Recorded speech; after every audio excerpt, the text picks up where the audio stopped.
I 23 male met my ex 21 F 3 years ago. We lived on campus at uni in different halls of residence.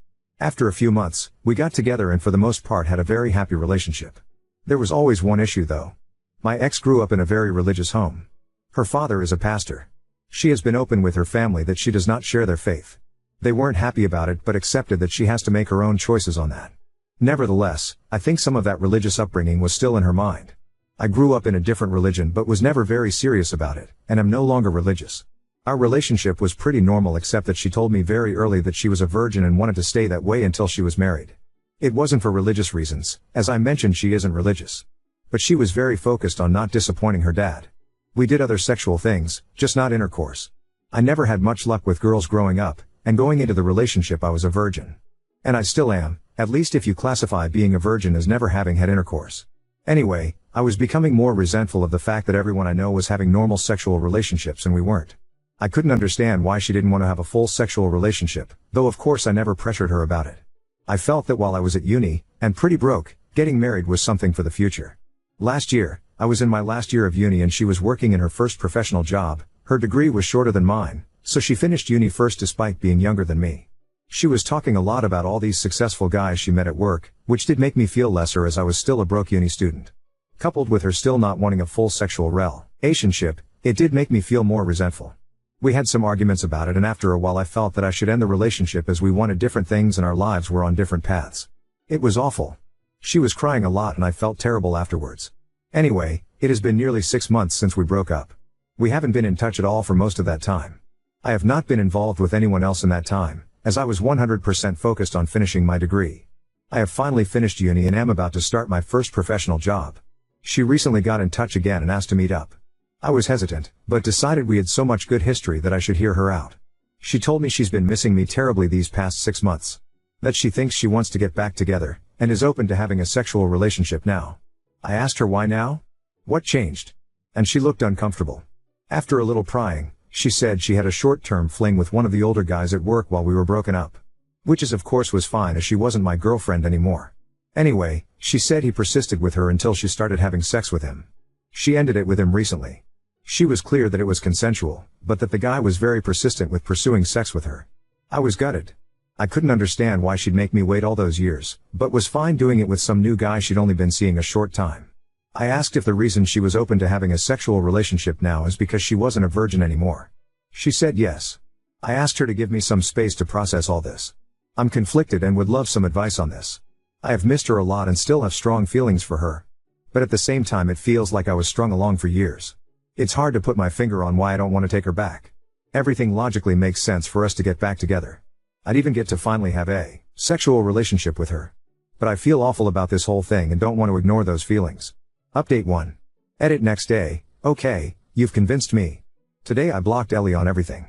Since we agreed not to be in touch again, that shouldn't matter, but if she doesn't stick to that agreement, for example if she and Tim split/fight again, then it won't be easy for her to contact me again. I thought it was a petty thing to block someone, but in this case you've convinced me that it's a way to take control of the situation. With luck I won't hear from her again, and if I do, like if she knocks on the door, I'll remind her of our agreement and shut her off. Time to stop being passive and take charge of my life, a life Ellie will not be part of. Hello again. I appreciate people taking the time to comment on my last post. The response was a lot more than I expected with over 2,000 comments. I'm amazed so many people wanted to comment about my situation. Thank you. Warning, this post is long. I have kept a daily journal since I was 16. A lot of what follows is dumps from my journal. Yes, I know I'm not concise. I'm going to refer to my ex as Ellie, not her real name. I'd like to write a bit about the comments because so many people took the time to provide their thoughts and I appreciate that. The majority of comments were some variation of move on. A clean break. A strong recommendation with a lot to recommend it. A minority said give her a chance and see how it goes. Plenty calling me an asshole for ending it because I wanted sex in our relationship, or for being obsessed with her virginity. That I dumped her because she wouldn't put out. And quite a few saying my breaking up with her made her feel like sex is necessary to keep a guy and that it drove her heartbroken into the next guy's bed. There were a few she's pregnant comments. Not that I know of, it's not impossible but if that happens it won't be anything to do with me. The dude saying I should fuck her and leave her, or worse, seriously some of you guys need a hug, or a psychologist. No. I would never use her like that, no matter our past. Ellie and I were a loving couple for years. That counts for something even after we broke up. Feeling hurt doesn't justify using her, or anyone else for that matter. As for comments that I have some hang up about taking her virginity, my issue when together was that we weren't having sex in our relationship, not whether she was a virgin or not. Her being a virgin was her reason for being abstinent, but wasn't directly an issue either way to me. If she hadn't been a virgin and wanted to be abstinent, I would have been in the same situation. The title of my last post was not great really. I broke up because we were not having sex, not because she was a virgin. Bear in mind, for 3 years Ellie had everything she wanted from our relationship. Boyfriend, love, affection, loyalty, support, and a guy who respected her wishes to be abstinent. While she got 100% of what she wanted, for me there was a big element missing. And there was no way to reconcile that. Either we were having sex or not having it. Sex requires both to say yes, and that wasn't going to happen. With hindsight, I should have ended the relationship early on, when Ellie first told me she wanted to not have sex until marriage. When we got together I was a naive 19-year-old who had never had a girlfriend before, so I kind of went along with things because I really liked her and got along with her so well. I fell in love with her and then kind of felt stuck in a relationship that wasn't what I wanted. I've learned from this and won't make that mistake in the future. I want to make active, not passive choices in future relationships. To not just go along with things because that's what the other person wants. Our views about sex in our relationship were not compatible, so I ended the relationship rather than waiting any longer hoping she'd change her mind. It was scary to take that step and I put it off for way too long, because I didn't want to hurt her. But I couldn't stay in the relationship just for her, I had to also consider myself too. My mistake was waiting so long to get to that point. I regret that as it caused her more hurt than if I'd ended it early on. Many of you say that sex just isn't that important.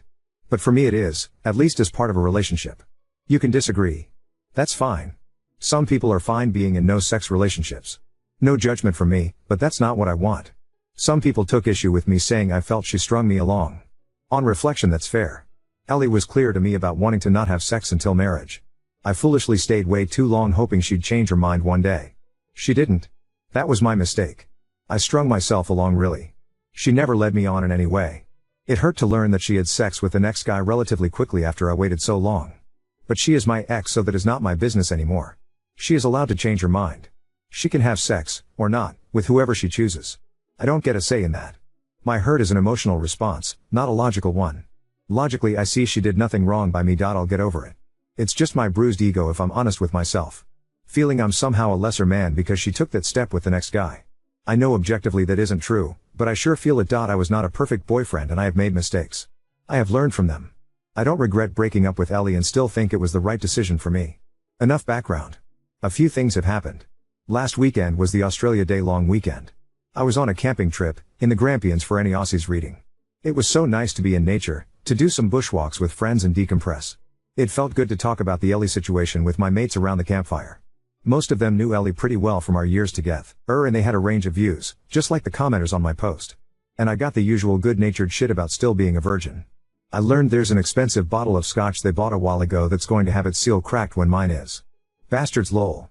One great question a friend asked was whether I would have ever decided to reach out and take Ellie back if she never reached out to me first. The answer is no. It was so obvious to me. That cut through a lot of the confusion for me. I was being too passive in this situation, and needed to do what I wanted. Not just react to what Ellie wanted. By the time I was on the way home, I had decided to not get back together with her. But that was moot. When I was driving home and got a mobile signal again, no mobile network where we had camped, the network delivered a bunch of messages from Ellie all at once. She said she was wrong to ask me to get back together, and that she's back with Tim, fake name, now. She also texted that the thing with Tim is more serious than she told me when she last met with me. She apologized for misleading me about her and Tim's relationship. If you remember, she called it a fling before. She asked if we could meet to talk about it. I was not happy, so I just texted back no. Not very mature of me, but I wasn't in the mood to hear more about all this. And I was surprised and pissed off that she lied to me. That seemed very out of character for her. She tried calling me, but I didn't want to answer. She sent another text saying Tim and I had a fight. I shouldn't have come to you. And finally, I'm sorry. When I got home, I was an idiot and let my curiosity get the better of me. I looked up Tim online. His real given name is uncommon, so it wasn't hard to find. Found him on LinkedIn, which gave me his full name. Ellie is one of his connections and he works at the same firm, so I was confident it's him.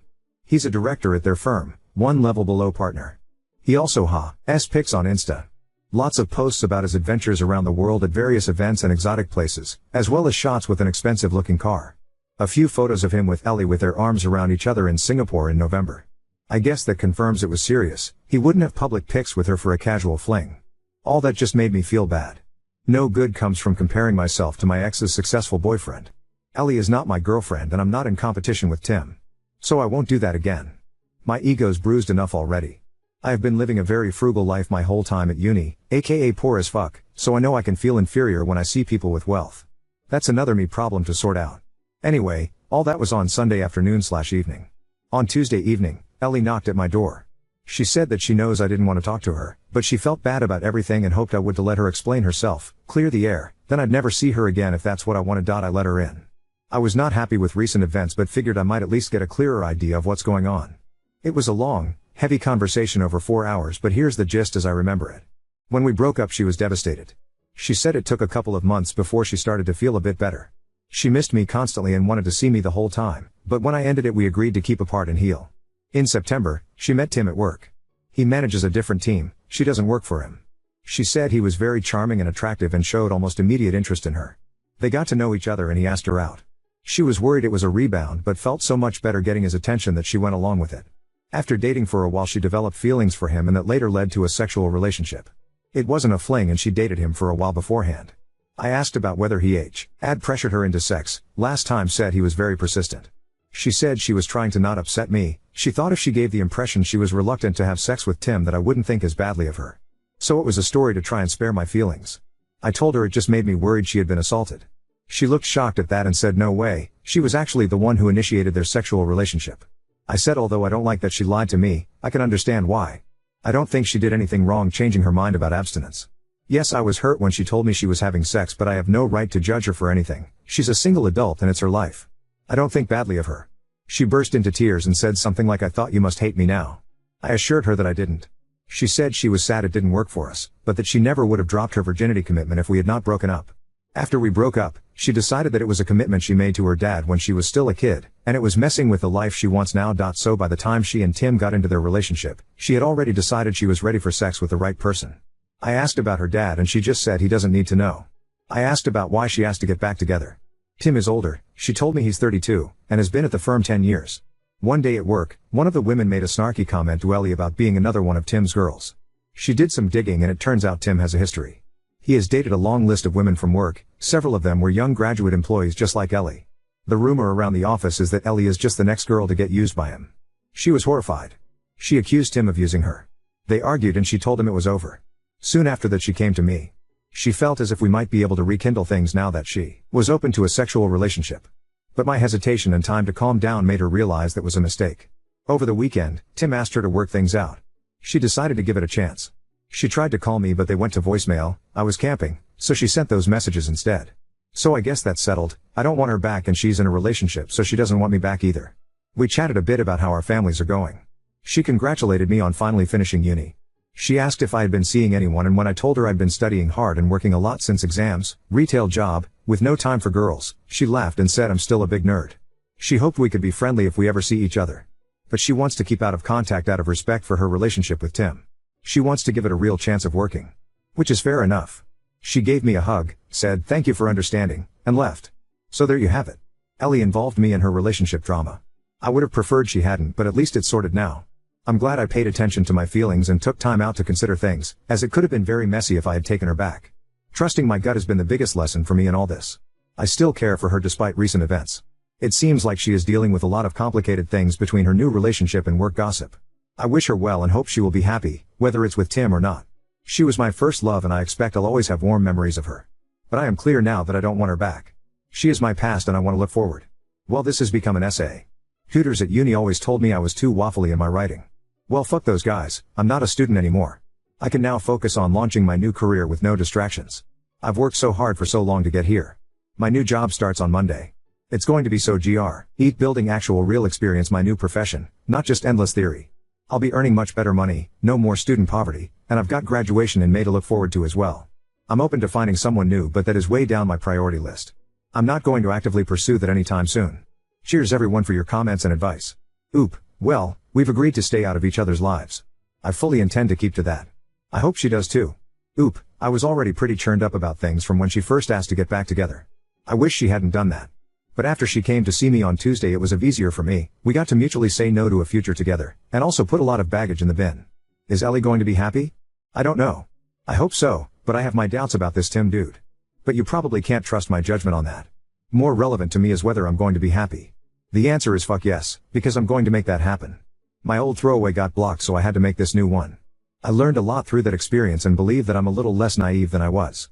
Many of you said I would see Ellie, now 22F, again. You were right. If you recall from my previous posts, my ex Ellie and I mutually agreed to be no contact after some drama on her part. At the urging of Redditors, I also blocked her to help maintain no contact.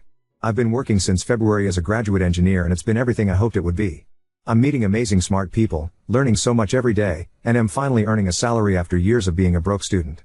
Having a little money in the bank and being able to afford to do things like eating out is such a nice change. When I finished uni in November, I moved in with my brother temporarily. He'd just broken up with his ex and needed help with his rent. That's where I was living when Ellie last came to see me. He found a new housemate, and since his place was on the wrong side of the CBD for my job, I moved into a share house in the southeast of Melbourne. The place is a bit run down, but the rent is reasonable, by insane Melbourne standards, and there are lots of pubs, bars and restaurants nearby.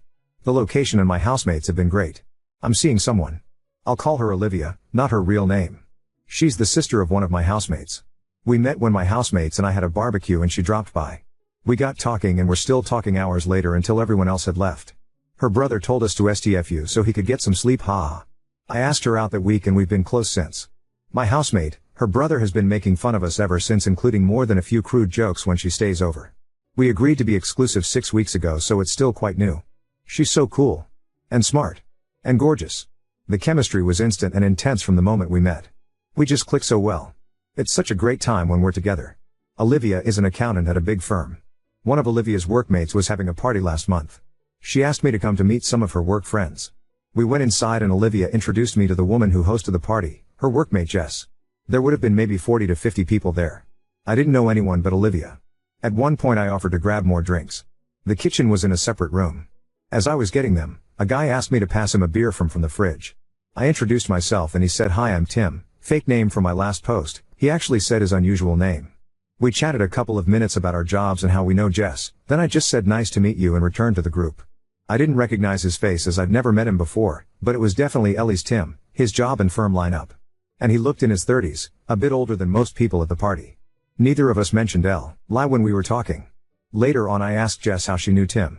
She said she used to work at the same firm as Tim, also where Ellie works, but she moved to another employer, where Olivia works. Despite living in a city of 5 million, it's still a small world. On the tram ride home I must have been quiet because Olivia asked what was on my mind. I said that Tim guy at the party was, or maybe still is, my ex's boyfriend. I said I didn't think he knew who I was, or if he did he didn't say anything. That prompted me to share some history about me and Ellie. Olivia was wide-eyed and said, "You never told me you were a virgin." Then she laughed and said, "Well, we took care of that." She asked if I had any feelings for Ellie and I truthfully said no. I dealt with all that months ago. More recently, there was a formal charity dinner that Olivia was asked to support. Her employer was a sponsor of the event. She was keen to show me off. We were at a table with a bunch of her work colleagues. Nice people. One of her work friends was so excited to meet me, and Olivia can't stop talking about you. That made me feel really good. After dinner a few of us were chatting and I got a tap on the shoulder. I turned around and to my surprise it was Ellie. Tim was with her. It was so weird to see her again. Tim said he remembered meeting me at that party but never made the connection to Ellie until just now. She must have told him about me. Ellie looked very different. She had lost a lot of weight and was very slim. The tight red dress she was wearing made that obvious. Her dad would not approve. Not that she was ever overweight, but I'd never seen her that thin before. She was immaculately made up with what looked to my ignorant eye like expensive jewelry. She'd changed her hair too, now blonde instead of her natural auburn. She looked like a sleek rich girl, not the poor pastor's daughter I remember. Don't get me wrong, she looked amazing, but she looked like a different person. I know it was a formal event so we were all dressed nicely, but this was a major transformation. Despite her glam looks, when I saw her I didn't feel anything for her. Just nothing. Ellie said she was so glad to see me and she had some news, holding out her hand to show a diamond engagement ring. I know nothing about diamonds but it looked pretty big and expensive to me. I offered my congratulations to them both. Just then Olivia walked back over. I introduced her to Ellie and Tim. Olivia put her arm around me and Ellie's smile seemed to kind of freeze. I didn't really know what else to say, so I just said nice to see you again and wished them all the best for the wedding. Tim walked off and Ellie just sort of stood there a moment. It was awkward. Later on, as we were leaving, Ellie was staring at us as we walked out. Olivia said later that I think she still has a thing for you. I said it doesn't matter. Anyway, cut to a few days ago. My brother messaged me saying Ellie stopped by looking for me. Yes, Reddit, you were right. He knew to not share my new address with her, so all he said is I'd moved out. Next day I received an email from an address I hadn't seen before. It was Ellie. No acknowledgement that she was breaking our agreement to be no contact. No mention she stopped by my old place. It said it was so great to see you again, I've missed you and that girl you were with is pretty, how serious is it? And telling me she and Tim have big plans for their wedding next year and she hopes I can come. I was annoyed because she is trying to make her life my business. Again. Despite promising no contact. Even going to the trouble to make a new email address to get around me blocking her. I showed Olivia the email and she rolled her eyes and asked me to think about why my ex would send me that. Why indeed? Olivia is great at cutting through bullshit and reads people way better than I do. Ellie can't have me back. I'm in a relationship now plus she's engaged, and it's not like I would go to their wedding. Who goes to their ex's wedding? It wouldn't be right. I don't know why she's trying to contact me, but I can guess that she wants to use me for emotional support again. Or maybe things are rocky with Tim, who knows? Whatever she wants, it's not happening. She has family and friends, she can talk to them. I deleted the email and blocked the address without replying. Ellie promised she'd keep out of contact and just couldn't help herself. I still intend to keep my word no contact, even if she doesn't. I've also set up a filter to send any email containing her name to the bin. Olivia and I had a talk after that. I asked if she was concerned about the Ellie thing but she said no, she's not worried, she didn't get serial killer vibes from Ellie. I'm glad none of this has put her off me. So nothing too dramatic but it does prove you guys were right, Ellie could not contact me despite promising to do so. I was able to sidestep her much more easily than last time. Ultimately this is a good news story. Life is so great right now. I've got a cool new girlfriend, a fun place to live and a new career I love. It has been easy to leave Ellie behind. 5 months later /.